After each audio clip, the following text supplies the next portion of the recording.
প্রথম দফার ভোট আর মাত্র এক সপ্তাহ ধরে এরই মধ্যে বালুরঘাট সহ গোটা দক্ষিণ দিনাজপুর জেলায় তীব্র রক্ত সংকট দেখা দিয়েছে। এই পরিস্থিতিতে রক্তের ঘাটতি মেটাতে এগিয়ে এলো দক্ষিণ দিনাজপুর বিশ্ববিদ্যালয় কর্তৃপক্ষ। শুক্রবার বালুরঘাটে অবস্থিত বিশ্ববিদ্যালয়ের অস্থায়ী ক্যাম্পাসে একটি রক্তদান শিবিরের আয়োজন করা হয়। শিবিরটি সফল করতে সর্বতোভাবে সহযোগিতা করে দক্ষিণ Dinajpur voluntary blood donors association এবং বালুরঘাট ব্লাড সেন্টার কর্তৃপক্ষ। এদিন মোট 15 জন রক্তদান করেন। তাদের মধ্যে বিশ্ববিদ্যালয়ের কন্ট্রোলার রিপন সাহা ছাড়াও ছিলেন 2 জন অধ্যাপক ও 2 জন অধ্যাপিকা। পাশাপাশি মোট 5 জন মহিলা, যার মধ্যে 2 জন অধ্যাপিকা রক্তদানে অংশ নেন। রক্তদান শিবিরে উপস্থিত ছিলেন বিশ্ববিদ্যালয়ের উপাচার্য Pranab Ghosh, controller Ripon Saha, blood donors অ্যাসোসিয়েশনের জেলা সম্পাদক তথা অধ্যাপক দুলাল বর্মন সহ অন্যান্য বিশিষ্ট ব্যক্তিরা। অন্যদিকে একই দিনে বালুরঘাট জেলা হাসপাতালেও একটি স্বেচ্ছাসেবী সংগঠনের উদ্যোগে আরেকটি রক্তদান শিবির অনুষ্ঠিত হয়, যা জেলার রক্ত সংকট মোকাবিলায় গুরুত্বপূর্ণ ভূমিকা রাখবে বলে মনে করা হচ্ছে।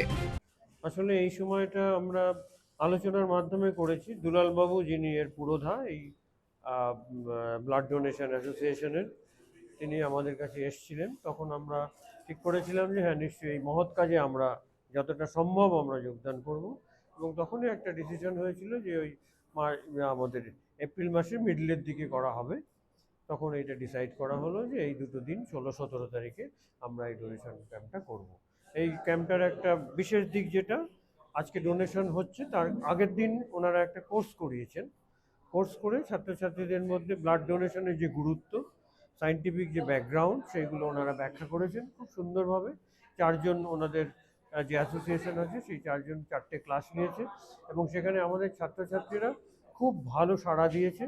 তারা সম্পূর্ণ সময় এখানে ছিল এবং ইন্টারঅ্যাক্ট করেছে।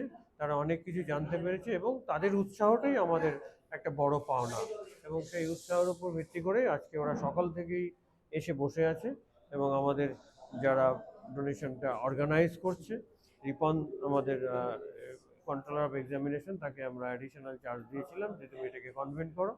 ওর মাধ্যমে আজকে আমরা এটা করতে পেরেছি। আমাদের টার্গেট অ্যারাউন্ড 50 আছে। এখনো পর্যন্ত যা দেখা যাচ্ছে 35-40 জন অলরেডি এসে গেছে। আরও হয়তো সময়ের সাথে সাথে আরও কয়েকজন আসবে, দূর দূর থেকে আসছে।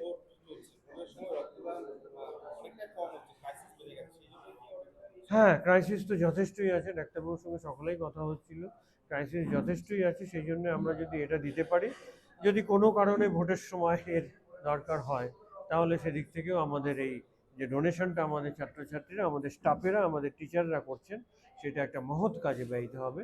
সেদিক দিয়ে আমরা নিজেদেরকে স্যাটিসফাইড মনে করছি। বালুরঘাট থেকে মান্টি সিং এর রিপোর্ট, কুলিক নিউজ।